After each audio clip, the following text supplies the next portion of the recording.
सोलापूर येथील भीम प्रतिष्ठानच्या वतीने महामानव डॉक्टर बाबासाहेब आंबेडकर यांच्या जयंतीनिमित्त दरवर्षी सामाजिक, शैक्षणिक, क्रीडा, पत्रकारिता आणि कामगार अशा क्षेत्रातील उल्लेखनीय कार्य केलेल्यांचा पुरस्काराने सन्मान केला जातो। राज्यस्तरावर या पुरस्कारासाठी दरवर्षी प्रस्ताव मागविण्यात येतात। या राज्यस्तरीय पुरस्कारासाठी इच्छुकांनी आपल्या प्रस्तावाची नाव नोंदणी स्वतःच्या माने छायाचित्रासह आपली स्वाक्षरी असलेला प्रस्ताव येत्या 29 फेब्रुवारी पर्यंत पाठवावा। या संदर्भात अधिक माहितीसाठी 9890 62 6636 अथवा 9422 06 72 63 या मोबाईल नंबरवर संपर्क साधावा, असे आवाहन बाबा बाबरे व वीरेंद्र हिंगमिरे यांनी केले आहे। प्रतिष्ठानतर्फे आजपर्यंत 100हून अधिक मान्यवरांचा त्यांच्या क्षेत्रातील कार्याबद्दल राज्यस्तरीय पुरस्कार देऊन सन्मानित करण्यात आले आहे। तसेच गुणवंत विद्यार्थ्यांना शैक्षणिक मदत, विचारवंतांची भाषणे, ग्रंथ वाटप, गरजूंना आरोग्य सेवा, संविधान प्रतींचे वाटप आणि अशा अनेक उपक्रम करून डॉक्टर बाबासाहेब आंबेडकरांच्या विचार व कार्याचा प्रसार भीम प्रतिष्ठानतर्फे केला जातो। अशा संक्षिप्त कार्याचा आढावा दलित मित्र बाबा बाबरे यांनी मांडला। यंदा पुरस्काराचे हे 24वे वर्ष आहे। या पत्रकार परिषदेस भीम प्रतिष्ठानचे अध्यक्ष वीरेंद्र हिंगमिरे, संस्थापक बाबा बाबरे, डॉक्टर रावसाहेब पाटील, अकबर शेख, ॲडव्होकेट विलास मस्के, विशाल मस्के, सिद्धांत बाबरे आदी उपस्थित होते।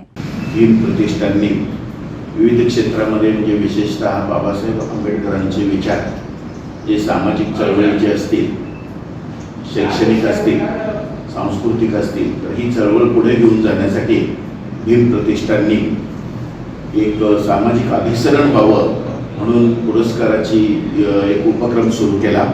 त्याला यावर्षी 24 वर्षे पूर्ण होत आहेत आणि पुढच्या वर्षी 25वे म्हणजे रौप्य महोत्सवी वर्ष आहे आणि त्याच्या या पूर्वसंध्या वर्षामध्ये मोठ्या प्रमाणामध्ये थोडी याची व्यापकता वाढवून हे भीम पुरस्कार 7 विभागामध्ये म्हणजे सामाजिक, शैक्षणिक, इतर आरोग्य विषयक विशेष पुरस्कार असे सगळे 7 पुरस्कार या ठिकाणी देण्याची घोषणा या ठिकाणी केलेली आहे आणि यासाठी अधिकाधिक लोकांपर्यंत ही पुरस्काराची योजना जावी यासाठी ही पत्रकार परिषद आयोजित केलेली आहे आणि अधिकाधिक पात्र व्यक्तींपर्यंत आणि अधिक आम्ही शोध पण घेतो आहोत की बाबा व्यक्ती काही चांगल्या व्यक्ती यापर्यंत पोहोचत नाहीत, परंतु त्यांचा शोध घेऊनही आपण त्यांना हे पुरस्कारित करून नव्या पिढीसमोर बाबासाहेबांचे विचार, गौतम बुद्धाचे विचार लोकांसमोर जावे यासाठी हा उपक्रम सुरू केलेला आहे।